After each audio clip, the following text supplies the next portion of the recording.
Hey, what's up? How's it? Aloha. Welcome to Culturized. It is me, Makani. This is where we share, we talk, we learn culture, not only of Hawaii, but whether it's native, ethnic, or social. I'm so excited today because we are going to dive into a few things within the Hawaiian culture, aloha ʻāina, haku mele, and all these things. And the perfect person to share that with us, Zachary Lum. How are you, brother? I'm good. How are you? I'm excellent. Thank you for making time, first of all. And of course, as we know, I know you probably have tons of these, but the CDC says our new way of giving lei. This is the new way, really? Apparently. Okay. we just gotta. I gotta remember that. I know, right? It's so weird because I get you maybe have this now because of the whole ma'i thing. It's like I get giving lei Tourette's or honi Tourette's. Like, yeah, it's yeah. I say once you pass 50, you just gotta come in already. Yeah. It doesn't matter if just come in. Yep. Even lei, it's like all the way. Here, there you go. Just take it. Aloha. Yeah. Yeah. Which is weird to me. All these new things we have to adapt, and we're so Hawaiian. We adapt to everything. Where'd you grow up in? What high school? I grew up in this valley in the back of Heʻeia, Ahupua, called Haʻikū. And actually, I think most people would know that valley as the one where the H3 comes out of on the windward side. So Haʻikū Valley in Heʻeia, Oʻahu, and I went to Kamehameha Schools. Wow. From what year? I think it was fourth grade. Yeah, fourth grade until I graduated. True Kamehameha alumni. Almost the lifer, Almost the lifer. That's the term, lifer. Living in Haʻikū, did you board or did you catch the bus? No, I caught the bus every morning and almost missing the bus every morning. That's what my parents would probably tell you. Where was your pickup? Windward Mall in front of Macy's. Nice. Yeah. I will never understand, not that it's like fathom that you could be like kindergarten, first grade, third grade, fourth grade, and you have to catch a bus all the way on the other side of the Koʻola. I mean, what? And now you're on the bus with like all the way up to seniors. Right? Oh, yeah. Yeah. Unless, you're a cool kid and you could drive at that point, right? Is that the thing? Yep. What was that experience like, catching the bus? A lot of students have these experiences catching a bus. You're in fourth grade. You're sitting with all these juniors and seniors, and what was that like? I think the most impressionable moment on the bus was actually our bus driver. His name was Van, and I remember when he retired, everybody's walking off the bus. Give him $1, give everybody $1, or was it $5 or something like that? It was just, I think it was just like reminiscent, or maybe even it was a symbol of like that kind of ohana, right? That happened on the bus. It's like you see your uncle every morning. He's gonna come and take you to school because you have the same driver every day. Pretty much. That is a cool thing. See, growing up on Lanai, at the time they only took one from Lanai to go to Kamehameha School. Really? Yes. It was like, well, what about us? So one of my good friends, Kamano Romero, went, and I ended up going to Lahaina Luna. And then, okay, you go there, I'll go there. Kamehameha School, ethnic backgrounds for you? So I'm half Japanese. I'm gonna mess up the ratios, so I'm just gonna tell you what they are. Ratios, just Japanese, Hawaiian, Chinese, Filipino, and English. Which all comes out local. Yeah, local. I like that. In the household, of all those ethnicities, which one was more dominant, or were they equal? Yeah, I think, so my mom's pure Japanese and my dad had the rest of those ethnicities. So we grew up majority on my mom's side. That's not to say we didn't grow up with my dad's side too, but I think predominantly it was a Japanese upbringing. Nice. Yeah. What things do you think about growing up that were Japanese? Oh, like there are so many. Yeah? Yeah. Well, I don't know. To be honest, like I don't know if it was Japanese or if it was local Japanese or just a aggregation of all the other things that we were put together, right? So. And that's what we were talking about, Japanese Cultural Center. We're talking about things like as simple as taking off our kalipa, right? Taking off our slippers before you go into the house. I always think, okay, which Asian ethnicity did we get that from, right? Yeah. All those little things like, did you bon dance? No, see, we didn't do like those. I think the most like I think So if local Japanese. Yeah, local Japanese. Like we would do. I remember going to the temple at one point. Wow. You know, observing so many days after a family member passed away, or you know that kind of thing. Did you go to like Japanese school when you were young during the summer? I didn't. Oh, you know, okay. yeah. So that's the funny thing. It's like at home. It's not to say that we're only raised Japanese. They're all. Like, my dad was very influential in the cultures that he comes from, the ethnicities that he comes from. But I think especially when we ended up going into Kamehameha, my brother and I, and it was obviously it was this cultural experience, right? Hawaiian cultural experience. But that's not to say that we still didn't have these, it's hard to talk about, you in the fishbowl when you're in the fishbowl, you know what I mean? So we're going to continue to talk about Hawaiian culture. I'm going to rack your brain for a lot of different things. I'm You're excited. versed in the culture. So thank you for joining us. This is Culturized. Bringing you what matters. Viewers can receive the Star Advertiser digital full access subscription for just $9.95 per month. Go to staradvertiser.com and click on subscribe. Use the code AHITHING. Thanks for joining us, Culturized. We're diving into a few different areas of Hawaiian culture, sitting with Zachary Lum. Now, you've got some great manao and unbelievable ike on Hawaiian culture. Is there one specific thing? So you started going to Kamehameha School at 4th grade. I always ask this question, and sometimes it sounds weird, but when did you realize the Hawaiian part of you? When did you realize you were Hawaiian? You know what I mean? It's some people are like, oh, okay, I hula. Oh, I sing. Okay, this is what I should do. Was there something going to Kamehameha School that you're like, oh, okay, this is my kuleana? That's such a very interesting question, because I think on the surface, we can start to identify things that we think are quintessentially Hawaiian, right? Hula and all of those things, right? But I think what's beautiful is that pretty soon, I would posit that that question is going to be out of date, hopefully, right? And the reason I say it like that is because when we stop asking about, is this Hawaiian or not? You know what I mean? Because in all the shows, we always ask, because we've experienced that. It's still there when people say, oh, you're not Hawaiian enough, or this or that. And to me, I'll never, ever understand that question, or that even that statement, right? So then I ask that because... Now, I like how you said, because maybe we change it and say, when did you realize you're kuleana? Right? Yeah. In 4th grade, what was one of the first cultural practices that you were close to or adhered to or you pili'd to? Was it singing? Was it... Yeah, I think it would definitely be. I mean, I don't know if singing is a Hawaiian culture practice. I know it is, but I don't think it's necessarily unique to Hawaiian culture. But I think the orality of singing is definitely something that we hold tight to, right? Because I've since I was in 4th grade, I've had these wonderful experiences to really experience what the orality of mele is, right? And how that actually not just exists in a vacuum of like, this is music and this is hula and this is that, but really how that's interwoven into the rest of who we are, right? So I think, as far as kuleana is concerned, I would say that we have conscious kuleana and then we have unconscious kuleana, right? Like the conscious ones are the things that we learn, right? From nurture, like it is your kuleana to do this, this. And even the word kuleana I have a hard time with sometimes, but I won't go that far. But basically, we have these things that we were told or we learned that we should do, and that's important. But then we also have this beautiful space where we just enjoy. And that's what's beautiful about singing, right? And musicking is that we tend to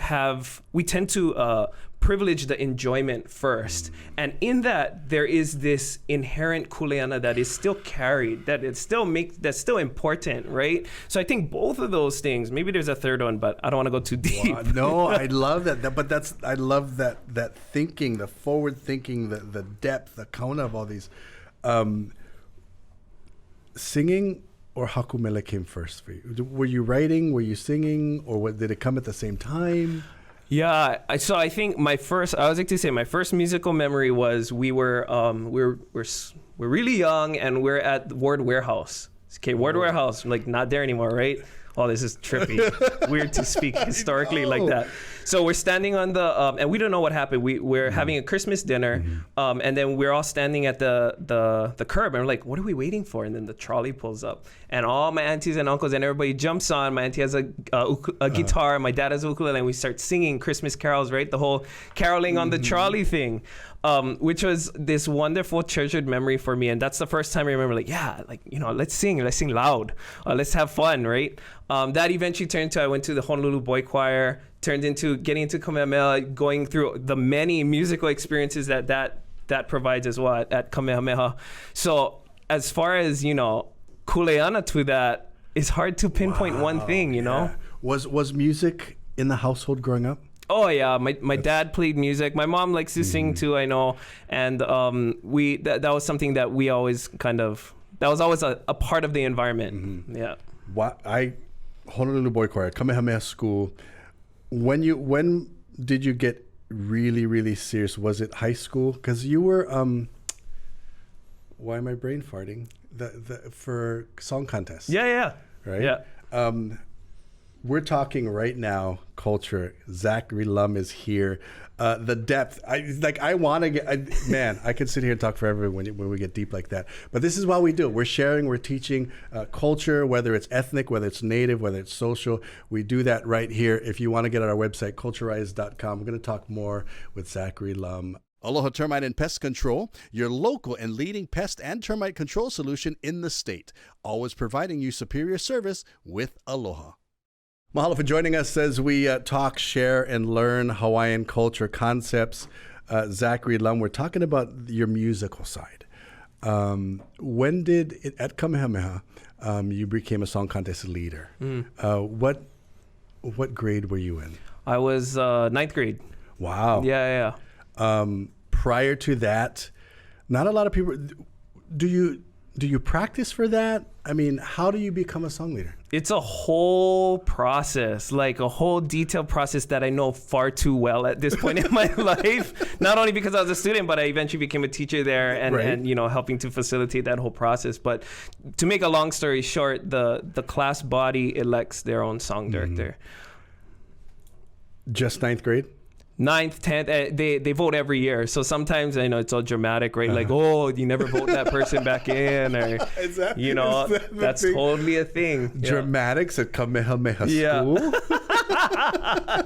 No, I think he should be in Ho'ike as the song contest leader. Oh, you know then, huh? Right. As you became, I mean, now you have, how big was your class, Kamehameha? I think standard at that time was 450 students. I don't know why I thought well, I went to Lanai and Lahaina Luna, so we had like 22 in our class. 9th grade all the way through. Do you remember your first mele that you haku'd? No. Actually, no, I do.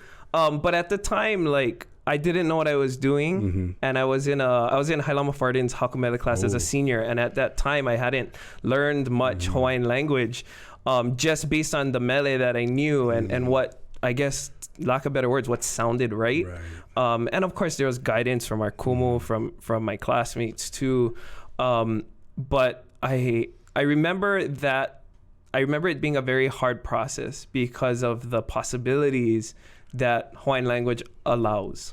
When it comes to, you know, it's not a 1-to-1 ratio, right? You have this one word that means all of these other things, depending on context. Say if we go kawakahiko, right, when people would write oli and write chants, could anybody do it? Like, you know what I mean? It's like, I see this vahina, I see my genealogy, and I write something. But like you just said, a lot of people think they can, but there's a lot that goes into it. Like you said, how versed, I don't know if this is a weird question, but how versed do you have to be in Olelo Hawaii in Hawaiian language to actually write a mele? Well, see, I think that's like one of the big questions that I'm still trying to figure out. Like, there are documentations of how Haku Mele were trained in certain ways and the certain practices that Haku Mele engaged in order to result in a mele. And, you know, mind you, at this point, if we're going to talk about pre-written, right? This is not the process of word. Yeah. This is not Haku Mele.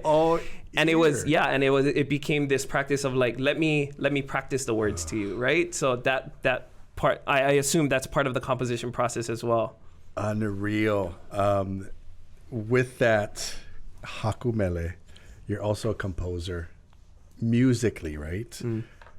How I grew, my father was a musician. I kicked myself in the elemu because by the time I was probably intermediate school, I just couldn't stand the piano. I couldn't because it was every morning practice. I was like, where did you learn to compose? See, that's hard. I think like... Were you by ear first? You mean like musically? Yeah. I think, you know, we picked up the ukulele and the guitar and all those Hawaiian instruments eventually, not only at home, but because of the kumu that we were surrounded by. And eventually that becomes like, oh, I like that part of this mele. I like that part of this mele. You start to recognize the beauty or what you feel is beautiful in these certain things, not only in the words, but in the melody and how those things come together, right? So I think like, yeah, at least today, at least for me, for my personal experience, it starts with imitation first, because I didn't have the opportunity to grow up in a system that honed me into that specific traditional practice of Haku Mele, right? I'm like, I have like millions of questions because it intrigues me that someone can put.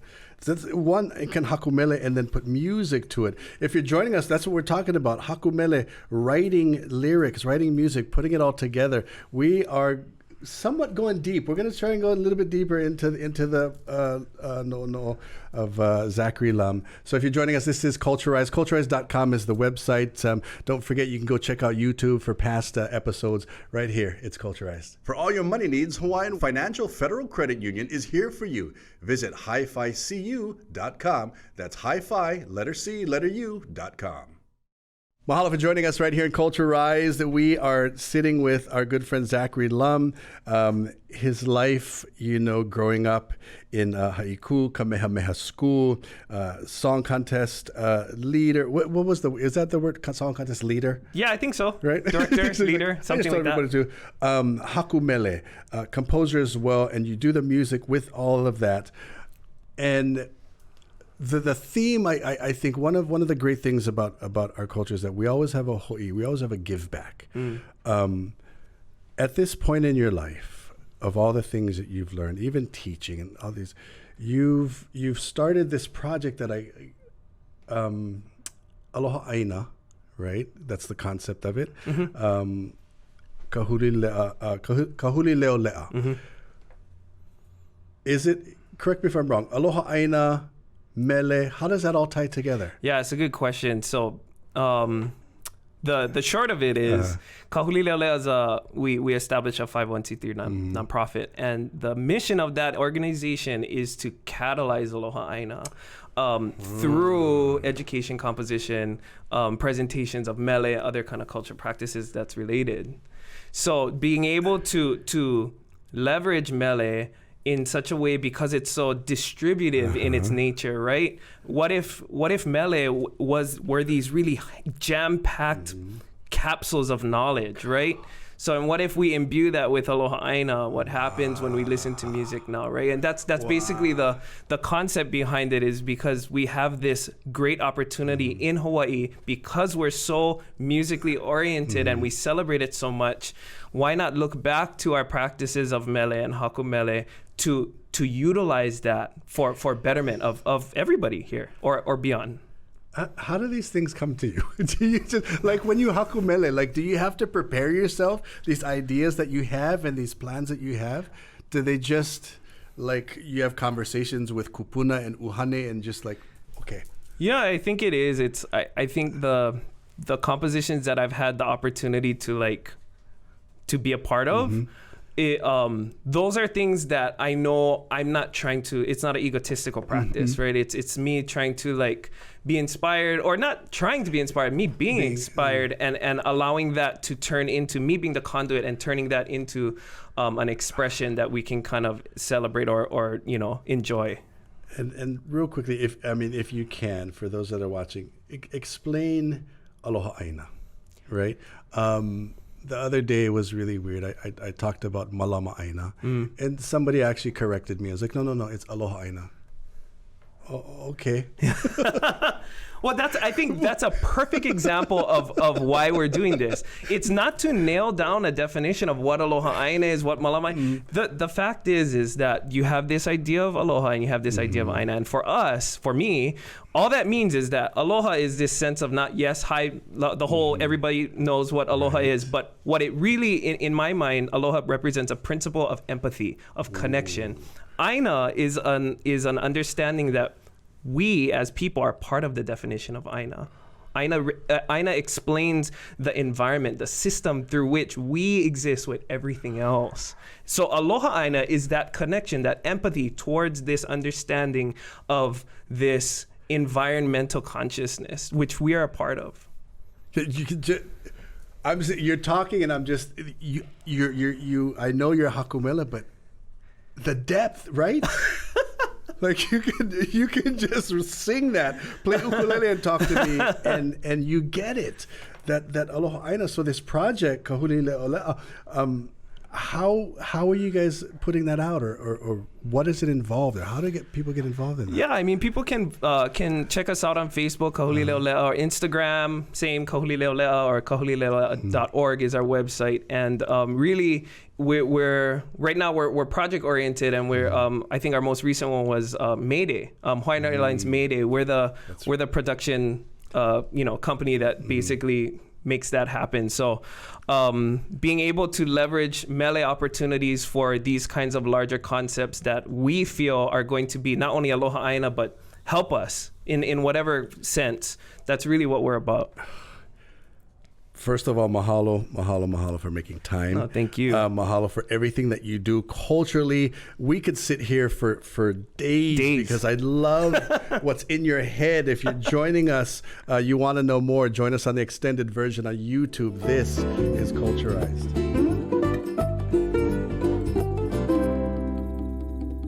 Mahalo for joining us right here on Culturized. My name is Makani. If you're joining us on YouTube, this is the extended version. We couldn't let him go. I know you were like, we need to talk to him some more. That's me. I'm always intrigued of not only your music, your haku, everything that you do. I'm always continuing to learn. I feel like a stalker right now because I follow you. And I'm like, say more. Aloha ʻāina. This is it difficult to teach hakumele, or does somebody just have to somewhat have it? You know what I mean? Yeah, that's a good question. I don't know, to be honest, because I think I'm still feeling it out, like what that means as a pedagogy, as opposed to just like, let me, and I think you bring up a good point earlier about like anybody can sit down and write out their thoughts and put a melody to it. But that's what I think what I'm thinking now is that that's not all that hakumele is, right? That's songwriting, right? Hakumele is not Hawaiian songwriting. It's more than that. It's a practice of understanding the words that are coming out and how they actually come out, So there's more consciousness behind the whole hakumele thing than there is songwriting. But I think to answer your question about how do you teach that? I don't know. Because it's like this is a terrible analogy, but people will call and be like, "Oh, I just had a baby, and can you name him the beautiful flower of heaven or something?" And I'm like, literally, like I don't know what to tell you, right? Like, do you want to name him after somebody? Or that is even a minute part of hakumele, right? It's like sometimes people don't understand. Well, I think that's the thing about like this that's the beautiful thing about this specific point in time that we're at right now, right? We're like this post-Hawaiian Renaissance right now, right? You had this beautiful resurgence of loving culture, loving language, and that turning into a generation or two of people who now speak it fluently.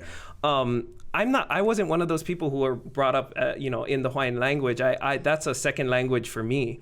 But being able to now take perhaps a next step from fluency to now jumping into this like heightened expressions of what Olelo really can be, at least in the form of mele. You got all these projects coming up. May Day was your latest project, and now all that you're working on, you still have the group. That you still have that entertainment part of you as well, besides educator part. When are you doing that? Keauhou stuff? Yes. Yeah. Well, actually, we were just talking about, maybe we should go back in the studio. I think the last album we released was in like 2018 or 20. See, I can't even remember anymore. 2018. But I think, pandemic and everybody kind of, in many ways, it was tragic. In many ways, it was restorative, right? This whole Huliāmahi concept, right? But I think, now that we hope that we're kind of getting out of that and transitioning out of that, then, that's something that that's a ball we want to pick up and start running with again. With that said, and talking about Huliāmahi, when you started at Kamehameha School, and you see these concepts, cultural practices, and how we talk about moving forward, you see from being at Kamehameha as a student to an educator to somebody who's giving back now. Where do you see our culture moving? Like another renaissance, another level? The reason why I talk about that is I always wonder, okay, so Kawakahiko, you had people that started new style of hula, new style of hakumen, new style. Do you think we're at a time where now we start these new styles of practices? Where do you think it's going? Does that make sense? Yeah, no, it's at what point does innovation come back into the conversation, right? Yeah, that's hard because, I think by nature, what we value as from a Hawaiian perspective is being able to connect ourselves to that which happened before, right? Whether that's like our ancestors or even like the intellectual mokuauhau that we come from, right? So how do we maintain the question of innovation in my mind is a matter of how do we maintain the connection back as we move forward, right? So, and even, the back and forward thing is kind of problematic sometimes too. But I think as long as we maintain the connections that maintain who we are or what is important to us, then things that we step into unknown territory, when we do that, we're still tethered, right? We still feel connected with all the things that are of the kupuna realm that way. And to make it so simple like that is almost wrong to me, but it's a thing, it's something that we still have to continue to work on. And what I do know is that if we don't move, right? And if we don't try and, whether consciously or unconsciously, I don't know where that leaves us. That makes me more scared. Yes, I agree, because it's like with Western instruments, right? We took these new things and like, wow. And then we added them to our oli, which became mele. When is the next generation of that? When is the innovation? And is it safe? Sometimes it's some people say, "Oh, do you have the ike to be the innovator? Do you have the what? What do you think about that?" People just I'm going to go this one. As a healer working at the traditional healing center, you have all these healing practices that are like new age. Like there's a video I just seen somebody sent to me, Ho'oponopono. Oh yeah, yep. Right? Yep. Who becomes the innovators of that? It's scary. Yeah. I guess what I'm trying to say is, what do you think about who can be the innovators of Hawaiian practice, right? Yeah, it's hard because, the conversation is already surrounded with this idea that we kind of have this thing about it to begin with, right? It's like we're not talking about innovating Japanese culture. What about all the other cultures that do they have problems innovating? You know what I mean? And that's simply because, and that's not to say they don't. Everything has its own, idiosyncrasies. But when it comes to being able to innovate in a Hawaiian sense, I think if I had to kind of generalize it in a principle, it would be the idea that innovation is rooted on a foundation. Without that foundation, then that's not innovation anymore, at least from a Hawaiian perspective. That's me positing this very general principle, but yeah. And this is how it is when we get into conversations of Hawaiian culture. And I love the fact that it's really, really hard to explain, or to you just have to know, I guess. So mahalo for sharing your manao, sharing your ike with us. Your give back, your hoi to the community is continued success on that. With Keauhou, everything that what don't you do? So right now now we're going backwards. We're going to go over accolades. Okay, so. Song contest leader, haku mele, composer, Keauhou, entertainer with band. What else do you do? Father now. Yeah. Is that the most difficult? It's definitely it's probably the most challenging at this point in my life, but it's also the most rewarding, right? So, wow. Yeah, our son is 9 months old right now. Yeah, and you're here, and you got energy, and you're here, and you've slept. It looks like I have energy. That's a win. That's a win. So even more, I have to mahalo you for being here. Thank you so much. Thank for you. Everything that you do. We could talk more. We'll bring you back again. So again, if you're joining us, this is Culturized right here in the extended version on YouTube. If you want to get past episodes, check out our website, culturized.com. Thank you so much for joining us and learning and sharing and talking ethnic, native, or social cultures on Culturized.